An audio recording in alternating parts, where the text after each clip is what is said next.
కానీ దేవుని మహాకృపను బట్టి మరలా మీ దగ్గర ఇలా సజీవంగా ఉన్నాను అని అంటే కేవలం దేవుని కృప మాత్రమే. ఆమేన్.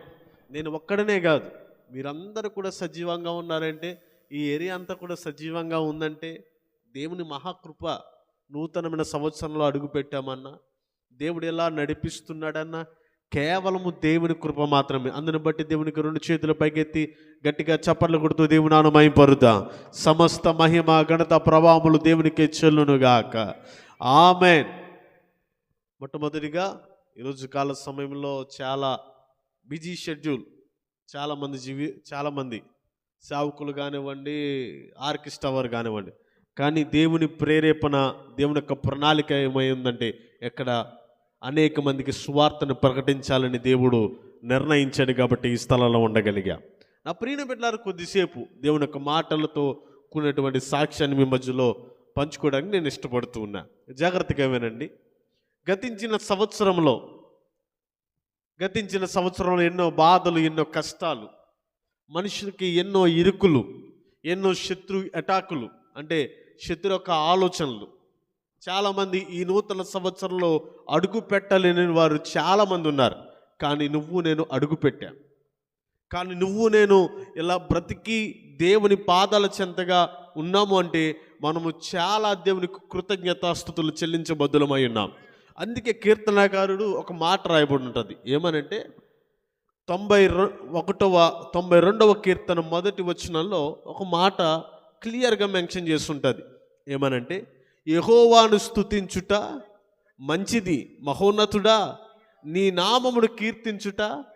ఎందుకు స్తుతించాలి, ఎందుకు కీర్తించాలి? గతించిన సంవత్సరం అంతా కాచి కాపాడి మరొక సంవత్సరంలోకి అడుగు పెట్టింపజేశాడు దేవుడు. మరొక సంవత్సరంలోకి మనల్ని నడిపించాడు.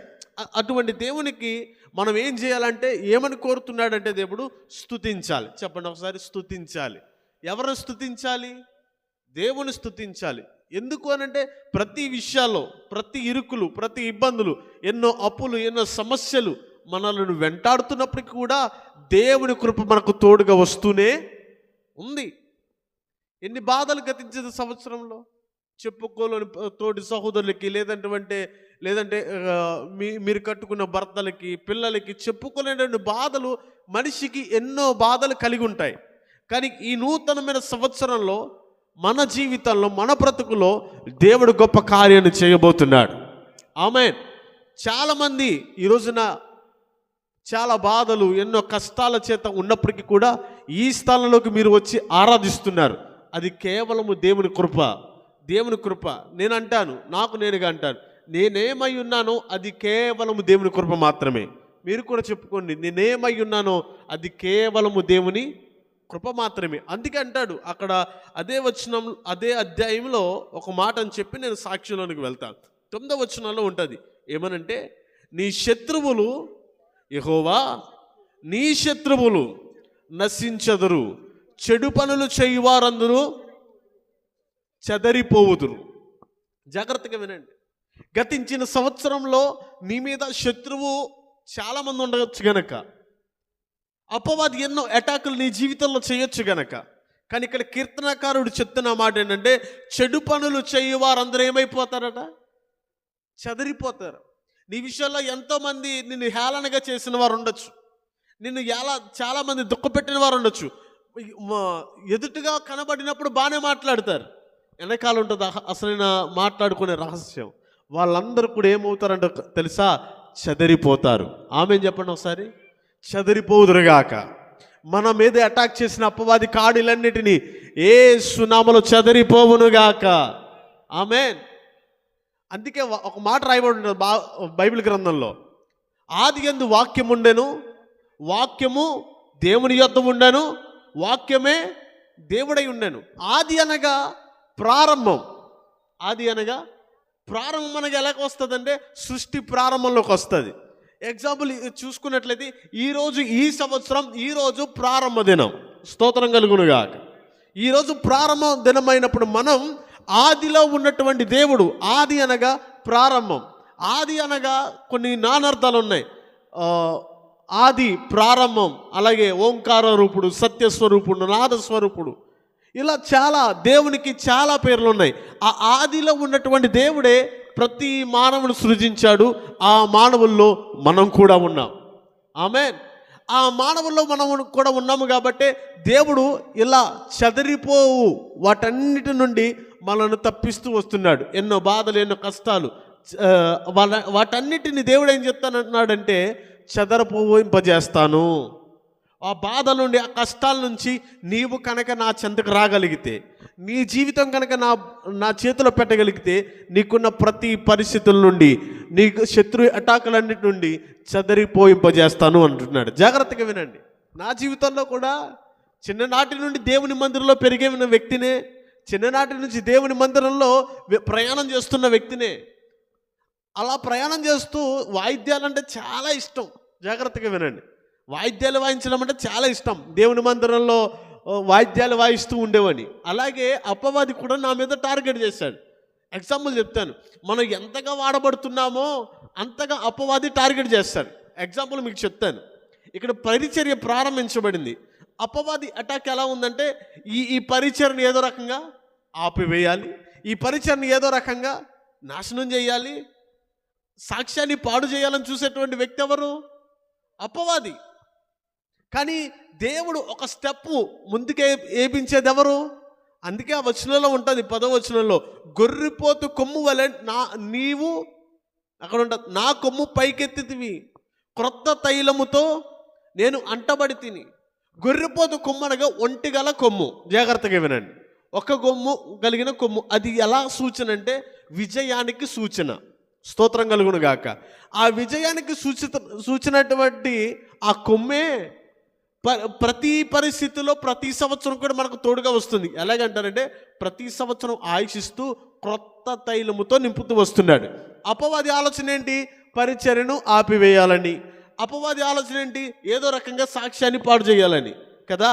నా జీవితంలో కూడా దేవుని మందిరంలో పెరుగుతున్న వ్యక్తినే అపవాది చేసిన ఏంటంటే, వాయిద్యాలు వచ్చిగా వీడిని ఈ రకంగా వాడుకోవచ్చని భయంకరమైన బయట జరిగేటువంటి కార్యకలాపాలకి వాడుకుంటూ ఉండేవాడు.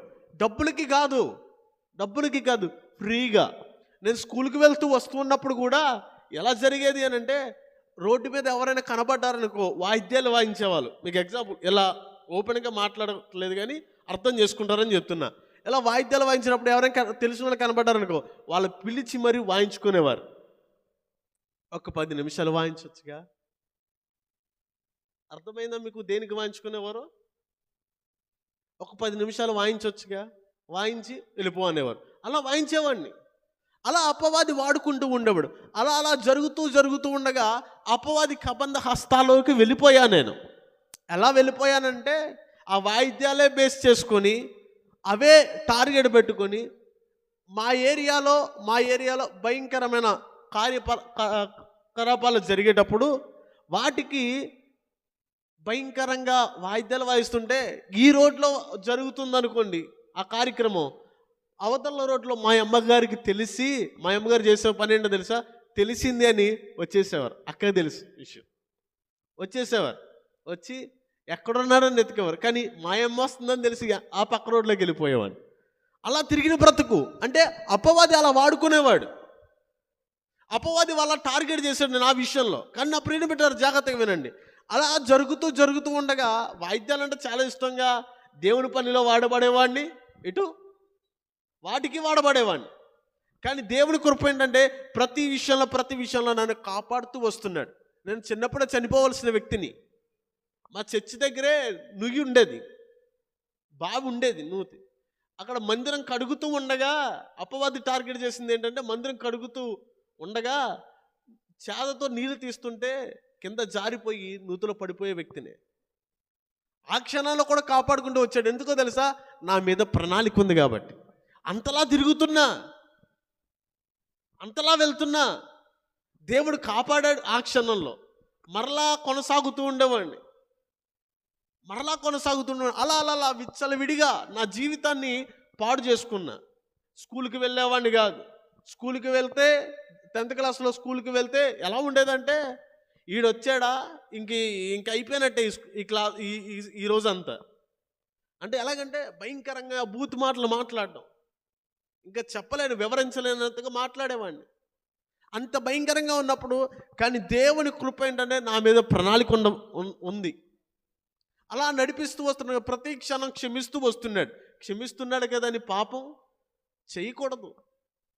కానీ అలా చేసిన వ్యక్తిని, అలా తిరిగిన వ్యక్తిని, అలా జరుగుతూ జరుగుతూ జరుగుతూ ఉండగా అలా కార్యక్రమం, అలా నా లైఫ్ జర్నీ అలా కొనసాగుతూ ఉండగా 10th క్లాస్ రానే వచ్చింది. 10th క్లాసులో మా ఏరియాలోనే, మేము ఉండే ఏరియాలోనే మందిరం ఉండేది. అదే ఏరియాలో స్కూల్ ఉండేది. ఆ స్కూల్లో సుధా సార్ అని ఒక సార్ ఉండేవారు. ఆయన దగ్గర ట్యూషన్కి వెళ్ళేవాడిని. నైట్ టైం ట్యూషన్లో కుర్రోళ్ళు అందరూ ఉండగా జరిగే విషయం ఏంటంటే, మందుకు అలవాటు పడిపోయాం, బీర్లకి అలవాటు పడిపోయాం. ఫ్రెండ్స్తో తిరిగి లైఫ్ అంతలా పాడు చేసుకున్న వ్యక్తిని, చదువుకుని నైట్ 11 ఆ టైం అయిన తర్వాత తెచ్చుకొని తాగి ఉండి అలా కొనసాగుతుండేది జర్నీ. అలా కొనసాగుతుండేది మా ప్రయాణం. అలా కొనసాగుతూ ఉండగా ఫిబ్రవరి 5వ తారీఖు రాత్రి, జాగ్రత్తగా వినండి, ఫిబ్రవరి 5వ తారీఖు రాత్రి దేవుడు నాతో మాట్లాడుతున్నాడు. భయంకరమైన దెయ్యాలు పట్టేస్తున్నాయి నా మీద. దైవజనులు, మా మీటింగ్స్కి ఒక దైవజనులు వచ్చి ప్రార్థన చేస్తున్నారు. అక్కడ స్టేజ్ ఉంటే ఇక్కడ నిలబడ్డా. దగ్గర నాతో చెప్పిన విషయం ఏంటంటే, పక్కన వాళ్ళు 10 సార్లు పడిపోయారు. భయంకరంగా దెయ్యాలు పీడిచ్చేసింది. అంటే ఏంటంటే అపవాది అలా వాడుకున్నాడు, అలా టార్గెట్ చేసుకున్నాడు. అలా జరుగుతున్న ప్రయాణంలోనే ఆ రాత్రి దేవుడు నాతో మాట్లాడాడు. ఎక్కడైనా నీ జీవితాన్ని మార్చుకో, ఎక్కడైనా నీ బ్రతుకుని మార్చుకోండి. 2016 ఆ రాత్రి మాట్లాడిన తర్వాత నా జీవితాన్ని దేవుని చేతిలో పెట్టా. దేవుని చేతిలో పెట్టిన తర్వాత అపవాది ఇంకా టార్గెట్ చేశాడు. 6వ తారీఖు బాప్తిసం తీసుకున్నా, దేవుణ్ణి నా జీవితానికి అప్పగించిన తర్వాత కూడా ఆ రోజు రాత్రి నుండే మరలా ప్రారంభించేశాడు. ఎక్కడి నుంచో శోధన రాదండి, మన ఇంట్లో వాళ్ళ నుంచే వస్తుంది. కట్టుకున్న భార్య నుండి, భర్త నుండి, పిల్లల నుండి శోధన ప్రారంభించబడుతుంది. నా ప్రియని బిడ్డలారా, ఎక్కడెక్కడి నుంచో వస్తుంది అనుకుంటాం శోధన, ఎక్కడి నుంచో అపవాది టార్గెట్ చేస్తారనుకో, కానీ నీ కుటుంబంలోంచి టార్గెట్ అవుతుంది. నా లైఫ్, నా జర్నీలో కూడా, నా కుటుంబంలోంచి వచ్చింది శోధన. అలా శోధన జయించుకుంటూ ఉండగా ఇంకా అపవాది ఇంకా వాడుకోవడం ప్రారంభించాడు.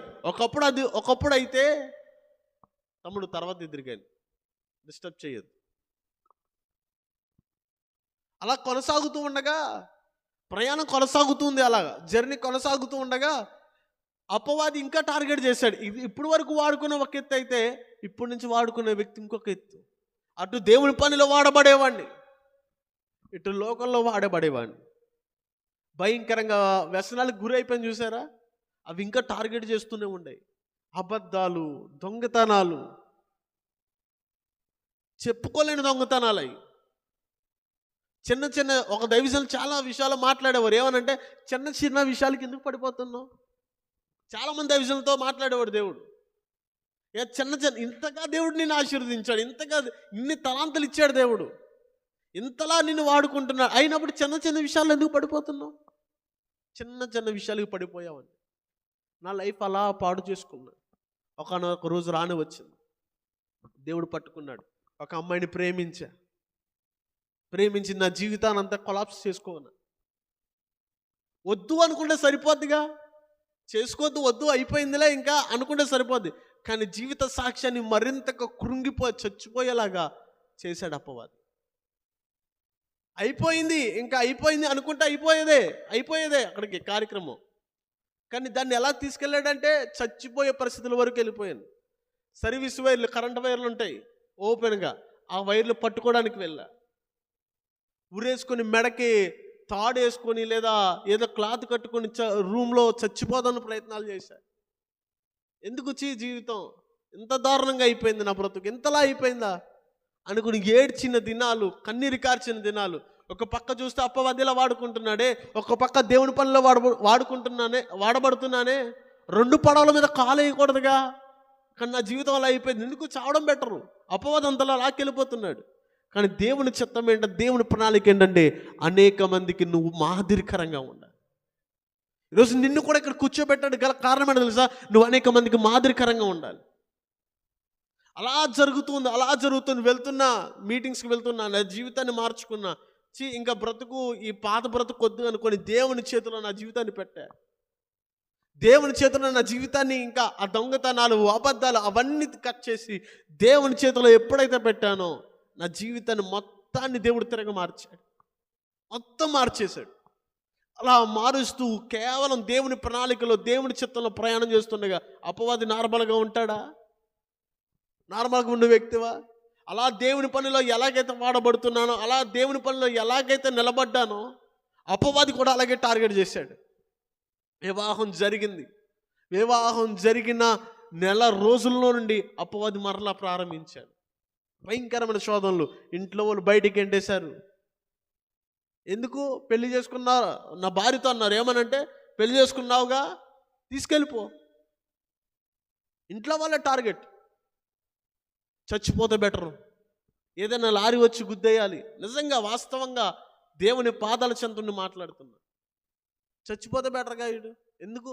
నా అనుకున్న వాళ్ళే నీ జీవితంలో కూడా ఎంటర్ అయి ఉంటాయి, నీ బ్రతుకులో కూడా ఎంటర్ అయి ఉంటాయి.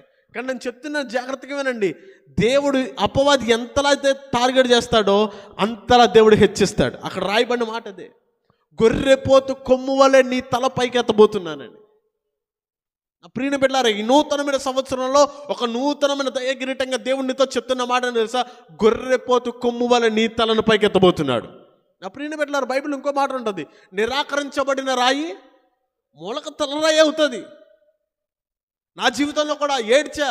ఇలా వివాహం జరిగిన తర్వాత కూడా ఏంటి ఎంత బాధ, ఇంత హ్యాపీగా ఉంటుంది అనుకుంటే ఇంత దారుణమా అనుకొని ఏడ్చిన దినాలు. ఒకరోజు బండి మీద వెళ్తున్నా, మీరు నమ్మండి నమ్మకపోండి, బండి మీద వెళ్తున్నా, ఎందుకు హెల్మెట్ పెట్టుకొని ఏడ్చేసా. ఎలా ఏడ్చానో దేవునికి నాకు తెలియాలి. ఆ రోజు జరిగిన సాయంత్రం 4:30-5 అవుతుంది. అలా వెళ్తున్న ప్రయాణంలో ఒక దైవజనులు కాల్ చేశారు. ఆ రోజు చచ్చిపోదామని వెళ్తున్నా. ఎక్కడైనా చచ్చిపోతాం బెటర్ కదా, నీ వెళ్ళిపోతున్నా. ఆ రోజు సాయంత్రకాల సమయంలో 4 ఆ టైంలో ఒక దైవజనులు కాల్ చేసి, తమ్ముడు ఎలా ఉన్నావు? 4 రోజుల నుంచి నీకు కాల్ చేయమని దేవుడు చెప్తున్నాడు. 4 రోజుల నుండి. ఆ మాట అనగానే ఏడ్చేసా, ఇంకా భయంకరంగా ఏడ్చా. అన్నయ్యని పిలుస్తా. ఆ సేవకు, చచ్చిపోదామని వెళ్తున్నాను అన్నయ్య. ఇంత దారుణంగా ఏంటనే దేవుని పనిలో వాడబడుతున్నా, సమర్పించుకున్నానుగా పూర్తిగా. నా జీవితాన్ని దేవుని చేతిలో పెట్టడానికి ఇంతలానా? నానుకున్న వారు ఎలా వదిలేశారే అని ఏడ్చాను. అన్నయ్యతో మాట్లాడదు. అన్న మాట ఏంటో తెలుసా?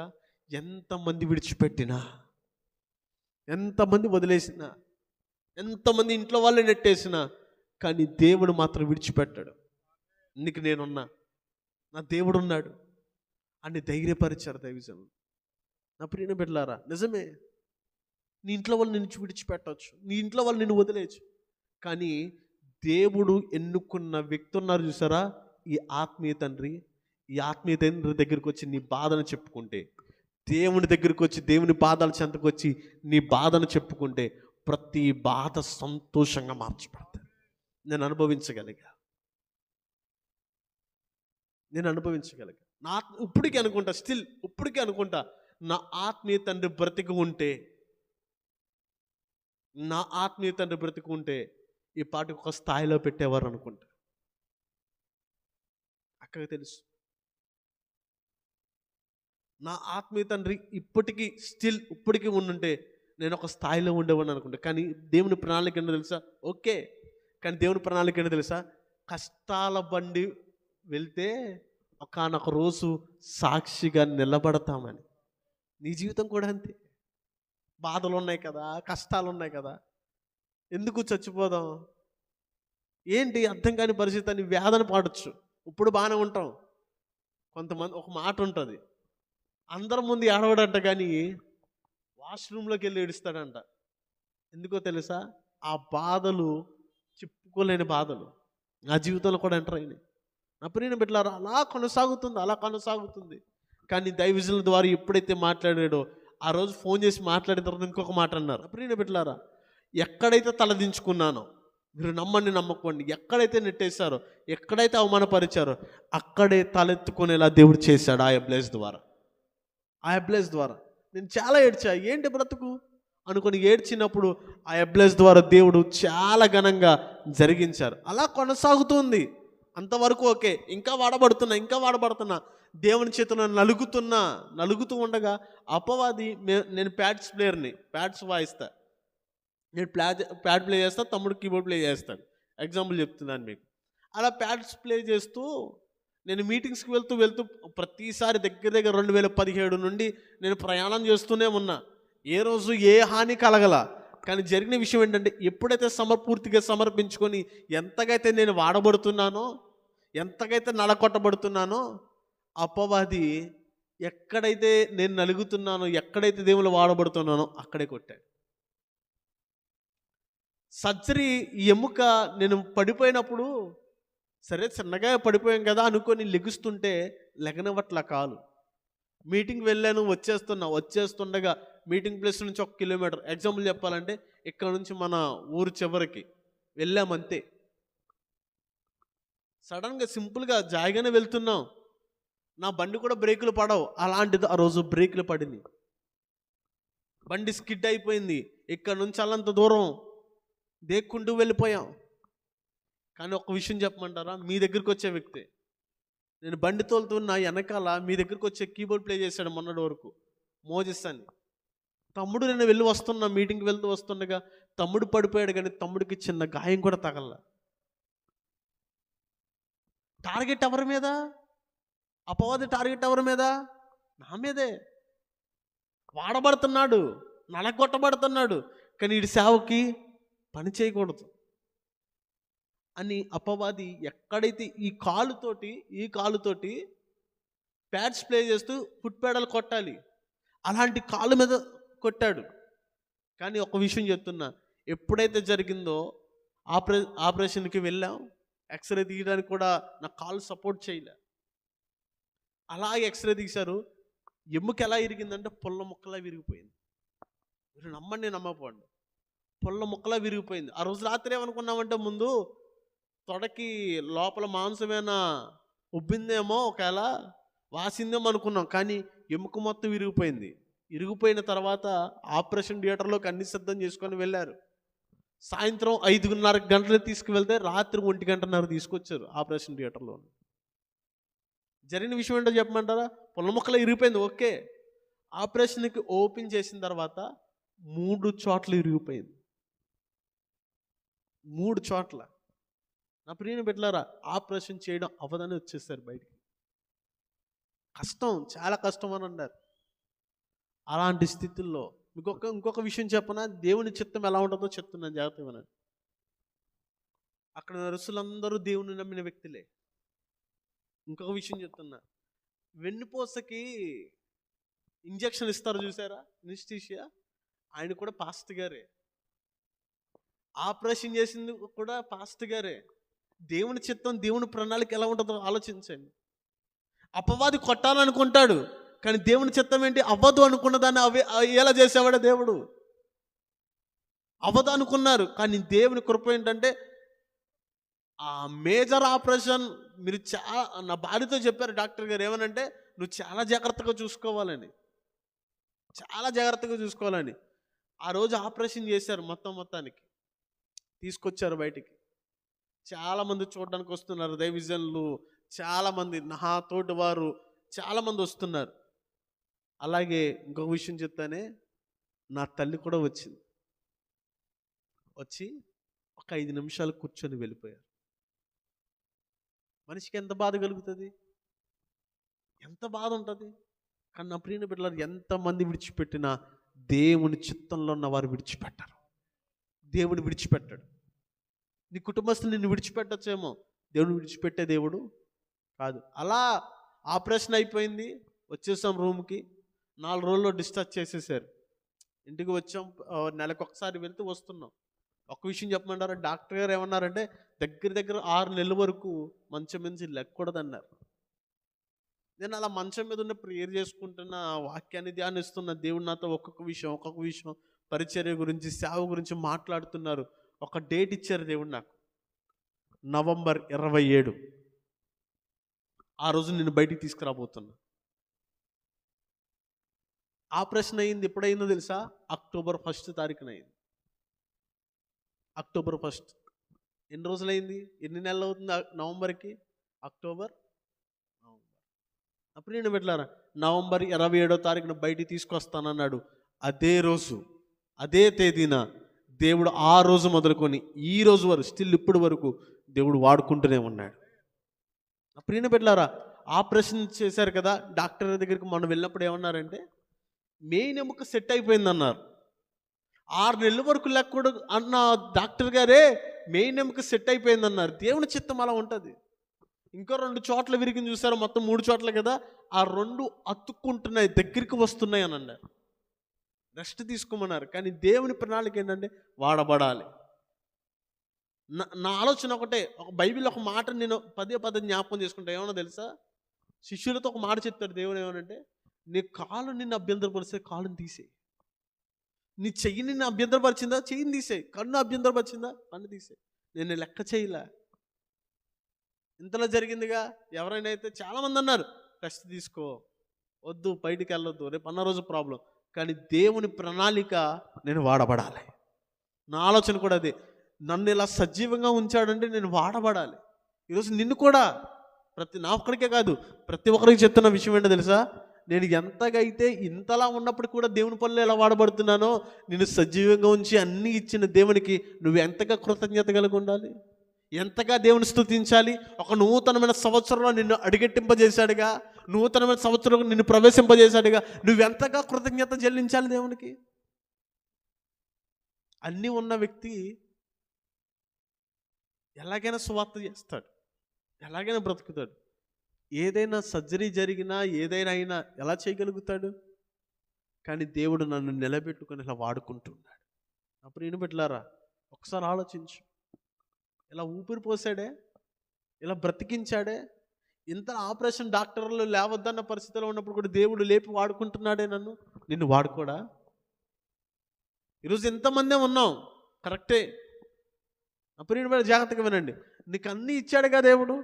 ఒక వ్యక్తికి సువార్త చేస్తే నిన్ను ఎంతలా దేవుడు వాడుకుంటాడు? ఒక వ్యక్తిని రక్షించే వ్యక్తిగా నీ జీవితం, నీ ప్రయాణం కొనసాగితే ఎంతలా దేవుడు వాడుకుంటాడు? ఇంతలా ఊపిరి పోస్తున్నాడుగా, ఇంతలా దేవుడు బ్రతికిస్తున్నాడు. అందుకే అక్కడ రాయబడిన మాట ఏంటి? గొర్రెపోతు కొమ్ము వలె ఎక్కడైతే నిందించబడ్డానో, ఎక్కడైతే అవమానించబడ్డానో అక్కడే తలెత్తుకునేలా చేశాడు. ఇంకొక విషయం చెప్పనా? ఇలా చూడండి ఒకసారి. ఇంకొక విషయం చెప్పనా? బయట జరిగిన ప్రచారం ఏంటో తెలుసా? యాక్సిడెంట్ అయిన తర్వాత ఇంకా టార్గెట్ అయింది. ఏమనంటే ఈ ప్రేమ్ కుమార్ అనే వ్యక్తి ఎవరినో గుద్దేశాడు, ఆ వ్యక్తి చనిపోయాడు. చనిపోతే ఇక్కడ ఉంటానా? ఇలా ప్రచారాలు జరిగాయి. నీ మీద ఎన్ని ప్రచారాలైనా జరగవచ్చు, ఎంతలాగైనా ఉండొచ్చు, కానీ దేవుని చిత్తంలో ఎలా నడుస్తున్నాం అన్నది ప్రాముఖ్యం. దేవుని చిత్తంలో ఎలా వాడబడుతున్నాం అన్నది ప్రాముఖ్యం. అప్పుడు ఏంటి పెట్టారు? అంత బ్రతికించాడుగా. ఈరోజు కనుక స్టిల్ దగ్గర 1 year అవుతుంది, 1.5 పైన అవుతుంది. ఆ రోజు మొదలుకొని మనం కూడా ఒక్క వ్యక్తి రక్షించబడిన ఇది ఏరియా సరిపోయేది కాదుగా. ఒక్క వ్యక్తికి ప్రతి విషయాలు మాట్లాడుకుంటాంగా, పలానా అన్ని విషయాలు మాట్లాడుకుంటాంగా. దేవుని యొక్క మాట, చిన్న మాట, దేవుని నిన్ను ప్రేమిస్తున్నాడు అన్న ఒక్క మాట చాలు. ఆ రోజు రాత్రి వెళ్ళిపోతున్నా చావడానికి, బండి మీద చచ్చిపోదామని వెళ్తున్నా, దేవుడు ఎందుకో నీకు ఫోన్ అనిపిస్తున్నాడు దేవుడు అన్న మాట ధైర్యపరిచిందే. నీవు ఒక వ్యక్తితో దేవుడు నిన్ను ప్రేమిస్తున్నాడన్న మాట చెప్తే ధైర్యపరచదా? దేవుడు నిన్ను ప్రేమిస్తున్నాడంటే ఆ వ్యక్తి హృదయం చలించిపోదా? ఈరోజు నీతో చెప్తున్న మాట ఏంటో తెలుసా? నీ కొమ్ము పైకెత్తబడాలి అని అంటే, నువ్వు ఎక్కడైతే నిందించబడ్డావో, ఎక్కడైతే అవమానించబడ్డావో అక్కడ పైకెత్తబడాలంటే నువ్వు ఒకరికి మాదిరికరంగా ఉండాలి, ఒక వ్యక్తికి సువార్త ప్రకటించే విధంగా ఉండాలి. ఈరోజు నిన్ను బ్రతికించాడు గల కారణం ఏంటంటే దేవుని స్తుతించే వ్యక్తిగా ఉండాలి, దేవుని నామాన్ని మహిమపరిచే వ్యక్తిగా ఉండాలి. ఈరోజు నేను ఈ మాటను చెప్తూ నేను ముగిస్తున్నా. ఏంటంటే నీ జీవితం, నీ కుటుంబం, నీ ప్రణాళిక, నీ యొక్క దేవుని యొక్క ఉద్దేశం నెరవేర్చబడాలంటే దేవుని మరింతగా ఈ సంవత్సరం స్తుతించాలి, మరింతగా దేవుని మహిమపరచాలి. ఈరోజు ఈ యొక్క మాటను నేను ప్రవచనాత్మకంగా చెప్తున్నా. నువ్వు ఎంతగా అయితే దేవుని స్తుతిస్తావో, ఎంతగా దేవుని నామాన్ని మహిమపరుస్తావో, ఎంతగా దేవుని నామాన్ని ఘనపరుస్తావో అంతగా నువ్వు హెచ్చించబడతావు, అంతగా హెచ్చించబడతావు. నీ జీవితం హెచ్చించబడాలన్నా, నీ కుటుంబం హెచ్చించబడాలన్నా, నువ్వు అనేక మందికి దీవెనకరంగా ఉండాలన్నా, ఈ రోజైనా స్టిల్ ఇప్పుడైనా నీ జీవితాన్ని దేవుని చేతిలో పెట్టు. అన్ని ఉన్నప్పుడు దేవుని ఆరాధించడం కాదు, ఏమీ లేనప్పుడు కూడా దేవుని ఆరాధించాలి. యోబు కూడా జీవితం అదే, అన్ని కోల్పోయాయి కానీ దేవుని ఆరాధించాడు, దేవుని నామాన్ని మహిమపరిచాడు. ఇంతగా దేవుడు ఆశీర్వదిస్తూ వస్తున్నాడు కదా. దేవుడు నిన్ను ఆరాధించడానికి, స్తుతించడానికి యోగ్యులము కాదా? నువ్వు ఆరాధించడానికి ఇష్టపడితే దేవుడు నీ హృదయంలో ప్రవేశించడానికి ఇష్టపడుతున్నాడు. నీ జీవితాన్ని దేవుని చేతిలో పెట్టగలిగితే ఈరోజే స్టిల్ ఇప్పుడే నీ కుటుంబంలో, నీ జీవితంలో ఏదో గొప్ప అద్భుతాన్ని చేయబోతున్నాడు. ఈరోజు నీ పరిచర్యలో, ఈ పరిచర్యలో దేవుడు చేయబోతున్నాడు. నేను ఇలా చూస్తున్నా దైవజనులుగా సేవకులు చెప్తున్నా. స్టిల్ దేవుడు నెక్స్ట్ ఇయర్ లోపల మరొక స్థలాన్ని దేవుడు మీకు ఇవ్వబోతున్నాడు. మరొక చోట పరిచర్య ప్రారంభించబడబోతుంది. దేవుడు ఆ స్థాయిలో దేవుడు పెట్టబోతున్నాడు. ఈరోజు నా ప్రియమైన బిడ్డలారా, దైవజనులకి సహకారులుగా ఉండండి, పరిచర్యలో ముందుకు కొనసాగింపజేయండి. అనేక మందికి దీవెనకరంగా ఉండాలి, మీరు అనేక మందికి ఆశీర్వాదకరంగా ఉండాలి. ఇప్పుడున్న పరిస్థితిలో ఉండిపోకూడదు, ఒక స్థాయిలో మీరు నిలబడాలి. నేను ఎలాగైతే సాక్ష్యం చెప్తున్నానో మీ జీవితాలు కూడా సాక్ష్యం చెప్పే వ్యక్తిగా ఉండాలి. అటువంటి కృపను మీరు కొనసాగాలంటే నీ జీవితాన్ని దేవుని చేతుల్లో పెడతావా? నీ బ్రతుకుని దేవుని చేతుల్లో పెడతావా? అన్నీ ఉన్నాయిగా నీకు, అంతగా దేవుడు ఆశీర్వదించాడుగా. నీ జీవితాన్ని దేవుని చేతిలో పెట్టు. ఈరోజే నా తీర్మానం చేసుకో. ప్రార్థన చేసుకుందాం. ఒకసారి కళ్ళు మూసుకోండి.